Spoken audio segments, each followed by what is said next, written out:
Good morning. Daily current affairs में आपका स्वागत है।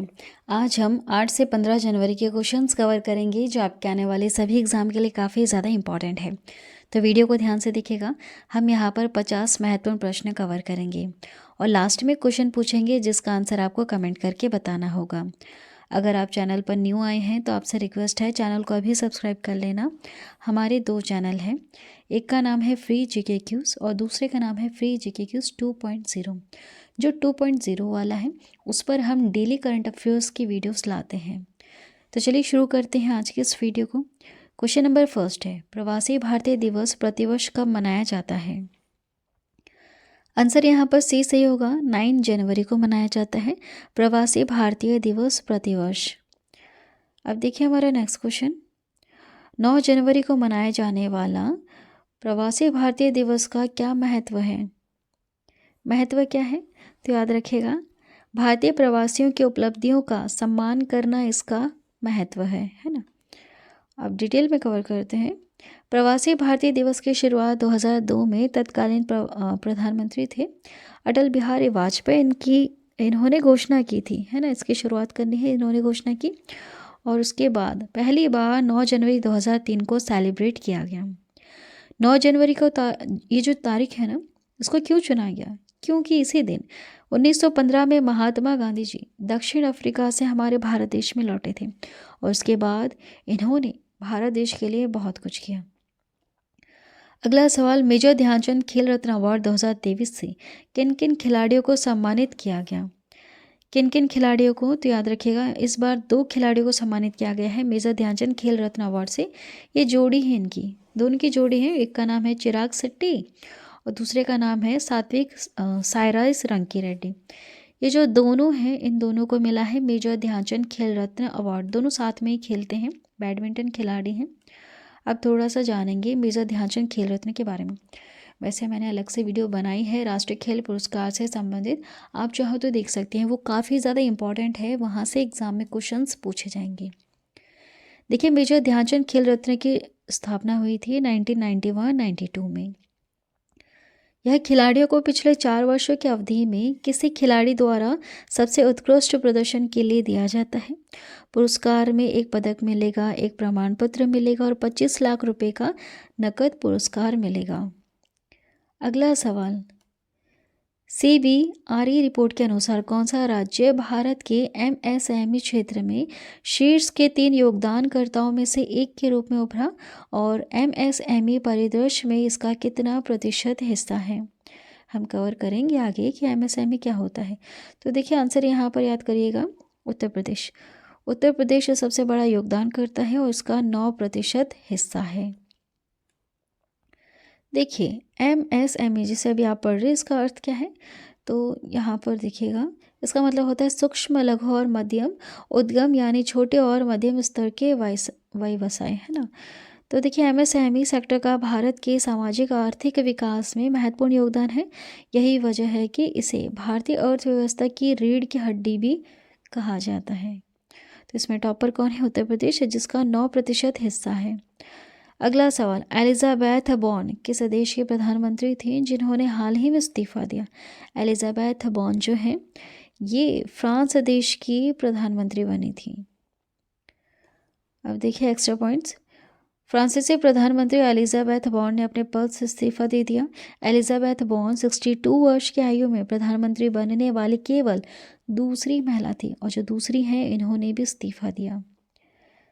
चलिए अगला सवाल है, पश्चिम बंगाल में अनुसूचित जाति और अनुसूचित जनजाति के छात्रों के लिए मुख्यमंत्री ममता बनर्जी द्वारा शुरू की गई नई सामाजिक कल्याण योजना का क्या नाम है?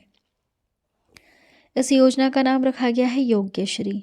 अब इस योजना के बारे में और भी जानते हैं कि इसका क्या फ़ायदा मिलेगा।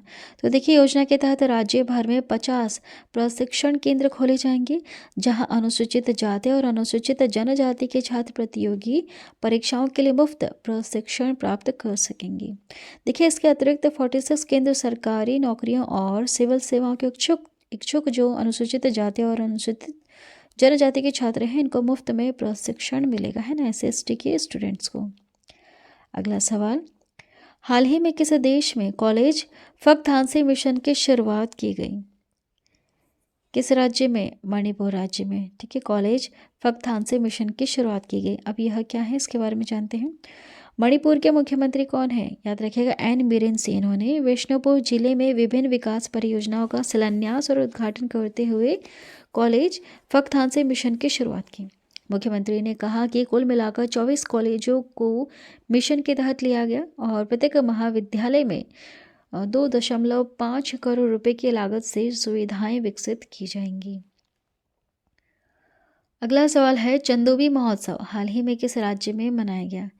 आंसर क्या है? क्वेश्चन क्या, इसका आंसर हो जाएगा बी वाला, असम है ना। याद रखेगा, चंदोबी महोत्सव असम राज्य में मनाया गया। अब चंदोबी महोत्सव क्यों मनाया जाता है, तो देखिएगा, हाल ही में असम राज्य में चंदोबी झील के किनारे चंदोबी महोत्सव का आयोजन किया गया। यह महोत्सव प्रतिवर्ष नए साल के पहले दिन से चंदोबी झील के किनारे 5 दिनों के लिए आयोजित होता है। चंदोबी महोत्सव का मुख्य उद्देश्य असम के इस जैव विविधता हॉटस्पॉट में इको टूरिज्म को बढ़ावा देना है। यह इसका उद्देश्य। अगला सवाल है, इस साल जुलाई में यूनेस्को के विश्व धरोहर समिति की अध्यक्षता कौन सा देश करेगा? हमारा प्यारा भारत देश करेगा। इस साल जुलाई में यूनेस्को के विश्व धरोहर समिति की अध्यक्षता। देखिए, यह पहला मौका होगा जब भारत यूनेस्को के विश्व धरोहर समिति की अध्यक्षता करेगा, है ना। ये पहली बार ऐसा होगा। यह यूनेस्को की एक समिति, विश्व धरोहर समिति ने अपने 19वें सत्र में 46वीं भारत नई दिल्ली में आयोजित करने का निर्णय लिया था, जो 21 जुलाई से 31 जुलाई 2024 तक आयोजित किया जाना है। अगला सवाल, भारतीय स्टेट बैंक SBI ने ग्रीन बॉन्ड जारी करके कितना पैसा जुटाया है?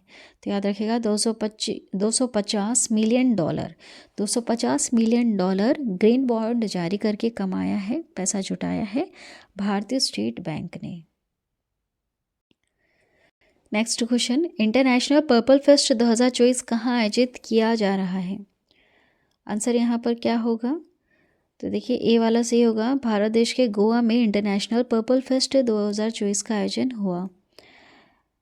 अब देखिए, यह कार्यक्रम गोवा के विकलांग व्यक्तियों के लिए राज्य आयुक्त कार्यालय द्वारा समाज कल्याण निदेशालय के सहयोग से आयोजित किया जाता है।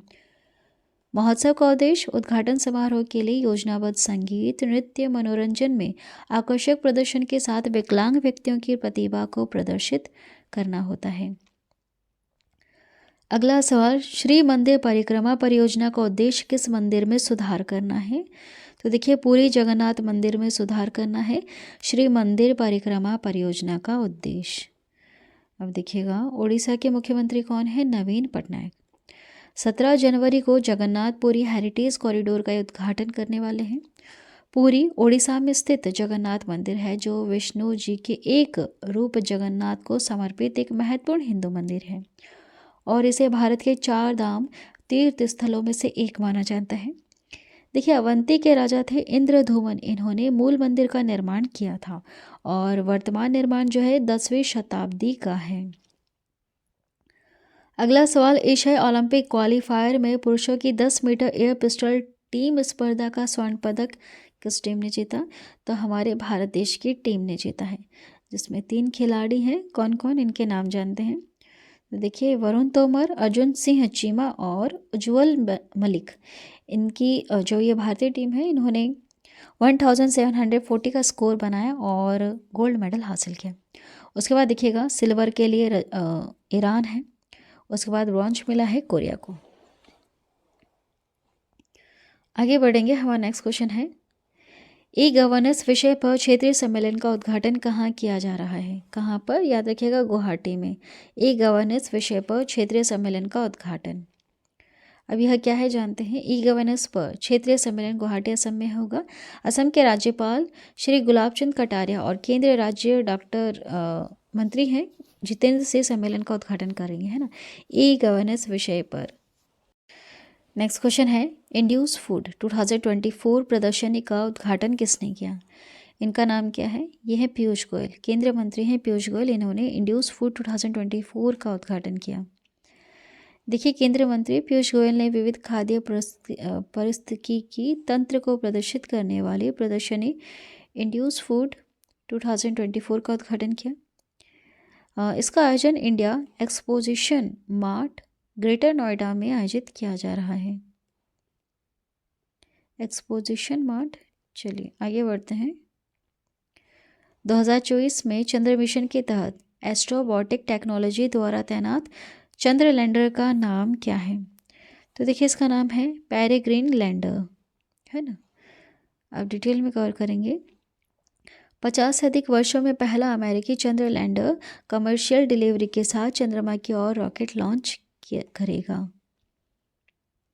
अगला सवाल है, अडानी पोर्ट्स के नए सीईओ के रूप में किसे नियुक्त किया गया? याद रखिएगा, अश्वनी गुप्ता को नियुक्त किया गया है अडानी पोर्ट्स के नए सीईओ के रूप में। अश्वनी गुप्ता, वह निशान मोटर्स के पूर्व वैश्विक मुख्य परिचालन अधिकारी हुआ करते थे। वह कंपनी वहीं देखा जाए तो कंपनी के जो अभी करण अडानी सीईओ हैं, इनको प्रबंध निदेशक के रूप में पदोन्नत किया है। ठीक है, अश्वनी गुप्ता सीईओ बन गए हैं और करण अडानी प्रबंध निदेशक। अगला सवाल है, अमृत धरोहर क्षमता निर्माण योजना के तहत किस झील पर प्रशिक्षण कार्यक्रम आयोजित किया गया? यह चिल्का झील पर आयोजित किया गया है ना प्रशिक्षण कार्यक्रम। अब डिटेल में कवर करते हैं। इस पहल के अंतर्गत 15-15 दिनों की 2 परीक्षण कार्यक्रम, वैकल्पिक आजीविका कार्यक्रम और पर्यटन नाविक प्रमाण पत्र आयोजित किए जाएंगे। इस कार्यक्रम के पहले फेज में 5 प्राथमिकता वाले रामसर स्थल जैसे सुल्तानपुर राष्ट्रीय उद्यान, सिरपुर वेटलैंड, यशवंत सागर, भितरकनिका राष्ट्रीय उद्यान और चिल्का झील को शामिल किया गया है। अगला सवाल है, टाटा पावर ने हाल ही में किस राज्य में 70,000 करोड़ रुपए के निवेश की घोषणा की? तो याद रखिएगा, तमिलनाडु में टाटा पावर ने 70,000 करोड़ रुपए के निवेश की घोषणा की है। देखिए, टाटा पावर ने अगले 5 से 7 वर्षों के लिए तमिलनाडु में 10 गीगावाट सौर और पवन ऊर्जा क्षमता विकसित करने के लिए 70,000 करोड़ के निवेश की घोषणा की। टाटा पावर के सीईओ और एमडी प्रवीर सिन्हा ने 8 जनवरी को चेन्नई में तमिलनाडु ग्लोबल इन्वेस्टर्स मीट में इसकी घोषणा की थी। चलिए अगला सवाल, 2023 में श्रीलंका में पर्यटन के लिए स्रोत बाजारों की सूची में कौन सा देश टॉप पर रहा और आगमन में कितना प्रतिशत योगदान दिया? तो टॉप पर हमारा भारत देश ही रहता है ज़्यादातर और भारतीयों का 20% इसमें योगदान है। देखिए, 2023 में भारत श्रीलंका में पर्यटन के लिए स्रोत बाजारों की सूची में टॉप पर रहा। भारत ने कुल आगमन में 20% से अधिक का योगदान दिया। वर्ष के दौरान 3 लाख से अधिक भारतीय पर्यटक श्रीलंका आए। इसके बाद रूस के पर्यटक वहां पहुंचे 1.97 लाख। चलिए, विभिन्न विभागों की अतिरिक्त जिम्मेदारियों के साथ साथ छत्तीसगढ़ के मुख्यमंत्री के सचिव के रूप में किसे नियुक्त किया गया? आंसर यहाँ पर डी सही होगा, बसवराजू एस को नियुक्त किया गया है। ठीक है, याद रखिएगा, छत्तीसगढ़ के मुख्यमंत्री के सचिव के रूप में। नेक्स्ट है, वाइब्रेंट गुजरात ग्लोबल समिट 2024 के 10वें संस्करण का विषय क्या रखा गया? इसका विषय रखा गया है gateway to the future. Next question, vibrant Gujarat global summit के मुख्य अतिथि कौन थे? ये थे मोहम्मद बिन जायद अल नाहयान। ठीक है, चलिए अब आगे बढ़ते हैं, इसके बारे में थोड़ा सा जान लेते हैं जिनके बारे में भी हम पढ़ रहे हैं। पीएम नरेंद्र मोदी ने गांधी सागर में वाइब्रेंट गुजरात ग्लोबल समिट के 10वें संस्करण का उद्घाटन किया। इस अवसर पर उन्होंने विश्वास जताया है कि आने वाले वर्षों में भारत दुनिया की शीर्ष 3 अर्थव्यवस्थाओं में से एक होगा। यूएई के राष्ट्रपति हैं मोहम्मद बिन जायद अल नाहयान। इस कार्यक्रम में ये मुख्य अतिथि हुए थे ना, ये शामिल हुए थे मुख्य अतिथि के रूप में। अगला सवाल, 27वें राष्ट्रीय युवा महोत्सव का आयोजन किस शहर में किया जाएगा? आंसर यहाँ पर सी सही होगा, नासिक में आयोजित किया जाएगा। ठीक है, नासिक में आयोजित किया गया है। देखिए, प्रधानमंत्री नरेंद्र मोदी 12 जनवरी को महाराष्ट्र के नासिक में 27वें राष्ट्रीय युवा महोत्सव का उद्घाटन कर दिया है वैसे, और ये देश के युवाओं को संबोधित करा इन्होंने। देखिए, 12 जनवरी 2024 को स्वामी विवेकानंद जी की जयंती है और इसे राष्ट्रीय युवा दिवस के रूप में मनाया जाता है। अगला सवाल है, फ्रांस के नए प्रधानमंत्री के रूप में किसे नियुक्त किया गया है और वह इस पद को संभालने वाले सबसे कम उम्र के अधिकारी बने हैं, है ना। अभी जैसे हमने पढ़ा था कि फ्रांस की एक महिला महिला प्रधानमंत्री थी जिन्होंने इस्तीफा दिया। देखिए उनके बाद कौन बने, इनके बाद बने हैं गैब्रियल अटल, नाम याद रखिएगा, गैब्रियल अटल बने हैं। अब डिटेल में कवर करते हैं। फ्रांस के राष्ट्रपति इमैनुएल मैक्रोन ने गैब्रियल अटाल को फ्रांस के अगले प्रधानमंत्री के रूप में नियुक्त किया। 34 साल की उम्र में वह आधुनिक फ्रांसीसी इतिहास में सबसे कम उम्र के प्रधानमंत्री बने हैं, है ना। इनके पहले एक महिला थी जिन्होंने इस्तीफा दिया। अगला सवाल है, आईआईटी मद्रास का नया कैंपस किस देश में शुरू किया जाएगा? याद रखिएगा, श्रीलंका देश में शुरू किया जाएगा आईआईटी मद्रास का नया कैंपस। डिटेल में कवर करेंगे। श्रीलंका के शिक्षा मंत्री हैं डॉक्टर सुशील प्रेम जयंता। इन्होंने कहा है कि श्रीलंका के कैंडी में आईआईटी मद्रास का नया कैंपस शुरू किया जाएगा। यह प्रस्ताव श्रीलंका के राष्ट्रपति हैं रानिल विक्रमसिंघे द्वारा वित्त मंत्री के रूप में पेश किए गए बजट 2024 का हिस्सा था, है ना। देखिए इससे पहले आईआईटी मद्रास ने नवंबर 2023 में तंजानिया में भी अपना एक कैंपस शुरू किया था। अगला सवाल है हमारा, कुवेंपु राष्ट्रीय पुरस्कार 2023 के लिए किसे चुना गया? आंसर यहाँ पर बी सही होगा, शीर्षेंदु मुखोपाध्याय को चुना गया। इनके बारे में थोड़ा सा जानते हैं। शीर्षेंदु मुखोपाध्याय ने बंगाली भाषा में अपने कार्यों के माध्यम से भारतीय इतिहास में महत्वपूर्ण योगदान दिया है। कुवेंपु राष्ट्रीय पुरस्कार 2023 में 5 लाख रुपए का नगद पुरस्कार दिया जाता है इसमें, और एक रजत पदक होता है और एक प्रशस्ति पत्र होता है, ठीक है, सर्टिफिकेट होता है इसमें। अगला सवाल है हमारा, फुटबॉलर फ्रांज बेकनबाउर का निधन हुआ, वह किस देश के दिग्गज फुटबॉलर थे? ये जर्मनी के दिग्गज फुटबॉलर थे जिनका नाम है फ्रांज बेकनबाउर। अब देखिए आगे डिटेल में कवर करते हैं। जर्मनी के महानतम फुटबॉलर खिलाड़ियों में से एक फ्रांज बेकनबाउर का 78 वर्ष की आयु में निधन हुआ। अगला सवाल, किस संगठन ने भारतीय सशस्त्र बलों के लिए स्वदेशी असॉल्ट राइफल उग्रम लॉन्च की है? तो देखिए यहाँ पर आंसर क्या हो जाएगा, आंसर यहाँ पर बी सही होगा ना, DRDO, रक्षा अनुसंधान और विकास संगठन द्वारा लॉन्च किया गया। देखिए रक्षा अनुसंधान और विकास संगठन भारत की प्रमुख एजेंसी है जो सैन्य अनुसंधान और विकास के लिए जिम्मेदार होती है। DRDO का गठन हुआ था 1958 में, याद रखिएगा। संगठन का मुख्यालय नई दिल्ली में स्थित है। इसमें 52 प्रयोगशालाओं का एक नेटवर्क बना हुआ है जो रक्षा प्रौद्योगिकियों के लिए विकास करता है। अगला सवाल, विश्व हिंदी दिवस प्रतिवर्ष कब मनाया जाता है? आप बताइए। 10 जनवरी को मनाया जाता है विश्व हिंदी दिवस प्रतिवर्ष। देखिए विश्व हिंदी दिवस प्रतिवर्ष 10 जनवरी को पूरी दुनिया में मनाया जाता है और राष्ट्रीय हिंदी दिवस प्रतिवर्ष 14 सितंबर को मनाया जाता है। 14 सितंबर को मनाया जाता है राष्ट्रीय हिंदी दिवस, है ना। दोनों में आपको कंफ्यूज नहीं होना है। देखिए हिंदी भाषा वर्तमान समय में 61 करोड़ लोगों द्वारा बोली जाती है। साल 2006 तत्कालीन प्रधानमंत्री डॉक्टर मनमोहन सिंह ने 10 जनवरी को विश्व हिंदी दिवस के रूप में मनाए जाने की घोषणा की थी। ठीक है, जितने भी इंपॉर्टेंट पॉइंट्स हम कवर करवाते हैं ये सभी काफ़ी ज़्यादा इंपॉर्टेंट होते हैं, तो इन्हें ध्यान ज़रूर दीजिएगा। नेक्स्ट क्वेश्चन, स्वच्छता सर्वेक्षण 2023 में 1 लाख से अधिक आबादी की कैटेगरी में सबसे स्वच्छ शहर का पुरस्कार किसे मिला? इंदौर और सूरत को मिला है। देखिए एक्स्ट्रा पॉइंट्स, इंदौर को लगातार 7वीं बार यह पुरस्कार मिला। इंदौर कहाँ है? मध्य प्रदेश में। इस कैटेगरी में नवी मुंबई को तीसरा स्थान मिला। राष्ट्रपति द्रौपदी मुर्मू ने नई दिल्ली के भारत मंडपम में स्वच्छ सर्वेक्षण 2023 पुरस्कार प्रदान किए। देखिए स्वच्छ सर्वेक्षण 2023 में किन 2 शहरों को सबसे स्वच्छ गंगा शहर का अवार्ड मिला? सबसे स्वच्छ गंगा शहर का अवार्ड मिला है वाराणसी और प्रयागराज को। ठीक है, वाराणसी और प्रयागराज को। देखिए उत्तर प्रदेश के वाराणसी और प्रयागराज को सबसे स्वच्छ गंगा शहर के रूप में चुना गया। मध्य प्रदेश में महू छावनी बोर्ड ने सबसे स्वच्छ छावनी शहर का पुरस्कार मिला। महू भी कहाँ है? तो ये जिला इंदौर में ही आता है ना, मध्य प्रदेश में। नेक्स्ट है राष्ट्रीय युवा दिवस प्रतिवर्ष कब मनाया जाता है, बताइए। 12 जनवरी को मनाया जाता है राष्ट्रीय युवा दिवस।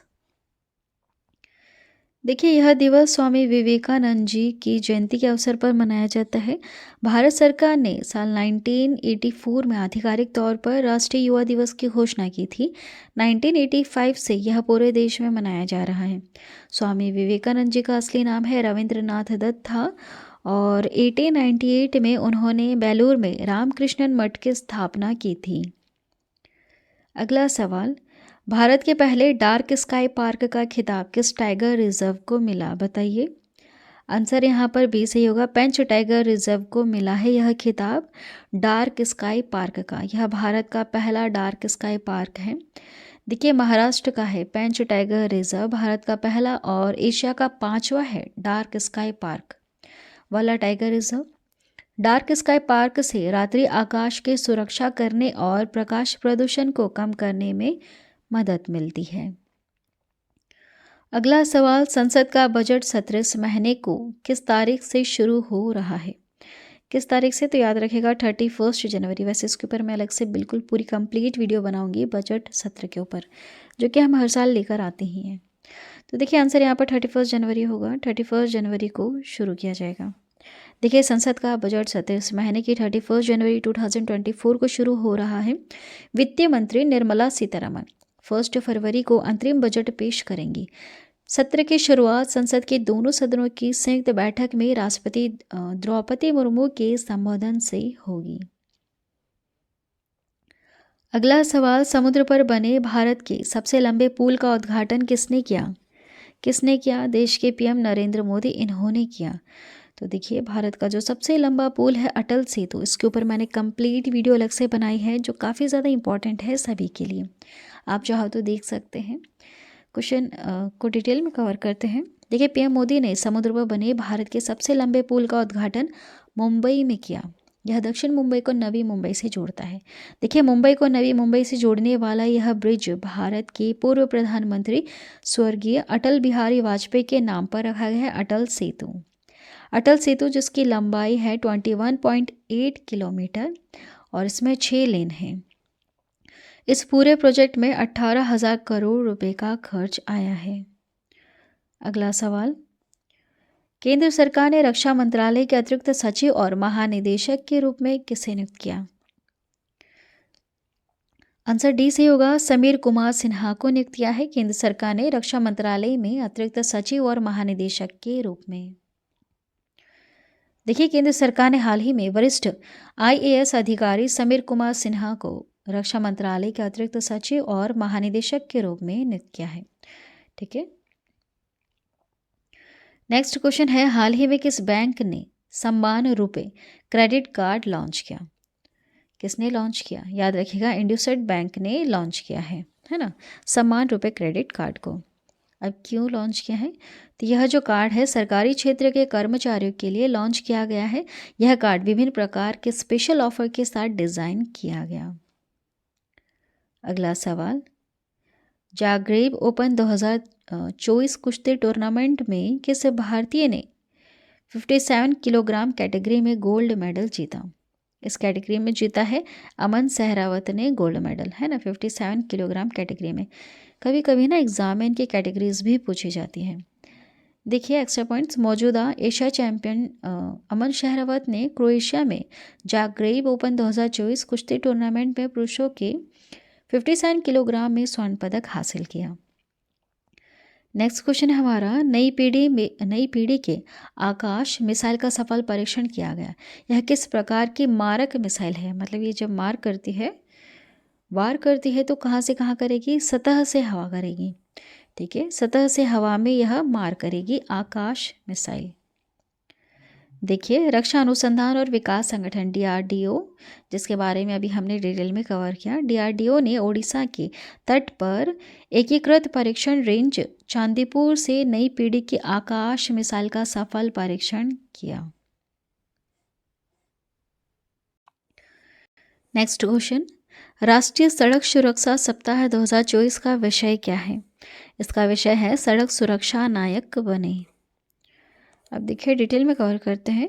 तो भारत में राष्ट्रीय सड़क सुरक्षा सप्ताह 11 जनवरी से 17 जनवरी तक मनाया जाता है, जिसका उद्देश्य सड़क सुरक्षा उपायों को बढ़ावा देना और दुर्घटनाओं को रोकना होता है। अगला सवाल है हमारा, inspirations for graphic design from India पुस्तक के लेखक कौन है? याद रखिएगा, जया जेटली है इस पुस्तक की लेखिका। अब जानते हैं इस पुस्तक की खासियत। तो inspiration for graphics design from India शीर्षक वाली पुस्तक, यह पुस्तक डिज़ाइन शिक्षा के लिए स्वदेशी स्रोतों को पहचानने का सुझाव देती है। अगला सवाल, सीमा सड़क संगठन द्वारा नियुक्त कैजुअल पैड मजदूरों के लिए समूह बीमा योजना को मंजूरी किसने दी? किसने मंजूरी दी? रक्षा मंत्री ने दी है, जिनका नाम है राजनाथ सिंह। देखिए डिटेल में कवर करेंगे। राजनाथ सिंह ने सीमा सड़क संगठन द्वारा नियुक्त कैजुअल रोड मजदूरों के लिए एक समूह बीमा योजना को मंजूरी दी। यह जो योजना है सीपीएल की मृत्यु की स्थिति में 10 लाख रुपए का बीमा मूल्य प्रदान करती है, जिससे उनके परिवार या निकटतम रिश्तेदारों को लाभ मिल सकता है। आगे बढ़ेंगे। एसबीआई द्वारा अनुकूलित वित्तीय उत्पाद स्वयं सिद्ध का फोकस क्या है? इसका फोकस है स्वयं सहायता समूह विकास करना।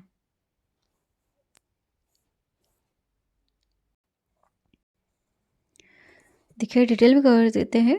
भारतीय स्टेट बैंक ने एक विशेष वित्तीय उत्पाद स्वयं सिद्ध पेश किया, जो विशेष रूप से 5 लाख रुपए तक का ऋण चाहने वाले एसएचजी महिला उद्यमियों के लिए तैयार किया गया है। अगला सवाल, चीन द्वारा शुरू की गई आइंस्टीन प्रोब का प्राथमिक उद्देश्य क्या है? इसका उद्देश्य है ब्लैक होल और विलय तारों से एक्सरे के विस्फोट का पता लगाना। देखिए एक्सरे के विस्फोट के संकेतों का पता लगाने से वैज्ञानिकों को अंतरिक्ष में उच्च ऊर्जा प्रक्रियाओं की बेहतर बुनियादी समझ विकसित करने में मदद मिल सकती है, जैसे सुपरनोवा विस्फोट, न्यूट्रॉन स्टार टकराव और चुंबकीय क्षेत्र को निगलने के बाद ब्लैक होल उगलने वाले पदार्थ। अगला सवाल, नवे एशिया शीतकालीन खेलों के 2 बाघ शुभंकरों के नाम क्या रखे गए हैं? तो उनके नाम हैं बिनबिन और नीनी। ठीक है, दोनों के नाम क्या है? बिनबिन और नीनी। ये शुभंकर हैं। एग्जाम में ना आजकल शुभंकर के नाम बहुत पूछे जाते हैं। नेक्स्ट है, साइबेरियाई बाघों का प्रतिनिधित्व करने वाले शुभंकर है बिनबिन और गिनी। पूर्वोत्तर की प्राकृतिक और सांस्कृतिक विरासत, विशेष रूप से साइबेरियाई बाघ संस्कृति का यह प्रतीक है। अगला सवाल है, दिल्ली का पहला अंतर्राष्ट्रीय पतंग महोत्सव कहाँ हो रहा है? कहाँ पर? बांसेरा में। दिल्ली का पहला अंतर्राष्ट्रीय पतंग महोत्सव।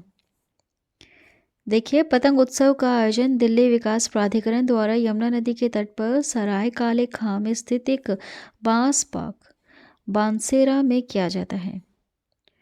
देखिए पतंग उत्सव का उद्घाटन मकर संक्रांति त्यौहार से एक दिन पहले किया गया। अगला सवाल, NSPAAD द्वारा लॉन्च किए गए report fish disease mobile app का उद्देश्य क्या है? Report fish diseases mobile app का उद्देश्य है रोग रिपोर्टिंग की सुविधा प्रदान करके भारत के जलीय कृषि उद्योग को मजबूत करना है ना। वैसे आप नाम से समझ गए होंगे कि इस ऐप का क्या कार्य है। देखिए जलीय पशु रोगों के लिए राष्ट्रीय निगरानी कार्यक्रम ने प्रधानमंत्री मत्स्य संपदा योजना के तहत गूगल प्ले स्टोर पर रिपोर्ट फिश डिजीजेस ऐप पेश किया है। मोबाइल ऐप को मछली किसानों को उनके खेतों में बीमारियों की आसानी से रिपोर्ट करने के लिए एक उपयोगकर्ता अनुकूल मंच प्रदान करके भारत के जलीय कृषि उद्योग को मजबूत करने के लिए डिज़ाइन किया गया है। अगला सवाल है हमारा, काजीरंगा राष्ट्रीय उद्यान में हाल ही में हुई वाटर बर्ड जनगणना की कौन सी जनगणना हुई? यह थी 5वें नंबर की जनगणना। देखिए असम के काजीरंगा नेशनल पार्क और टाइगर रिजर्व में 2022-23 में शीतकालीन प्रवासी पक्षियों के आगमन से 27% की वृद्धि देखी गई है। और लास्ट क्वेश्चन हमारा, सिंगापुर के चांगी हवाई अड्डे ने 2023 में कौन सी उपाधि अर्जित की? तो देखिए सिंगापुर के चांगी हवाई अड्डे को विश्व का सर्वश्रेष्ठ हवाई अड्डे का ये जो उपाधि है मिली है ना। विश्व का सर्वश्रेष्ठ हवाई अड्डा कौन सा है? सिंगापुर का चांगी हवाई अड्डा। चलिए, ये थे इंपॉर्टेंट क्वेश्चंस जिसे हमने डिटेल में कवर किया। अब जो लास्ट में मैंने पूछा है आपसे, उसका आंसर आप कमेंट करिएगा। अगर आपने वीडियो को ध्यान से देखा है तो उसका आंसर आप बता सकते हैं। देखिए, चंदूबी महोत्सव हाल ही में किस राज्य में मनाया गया?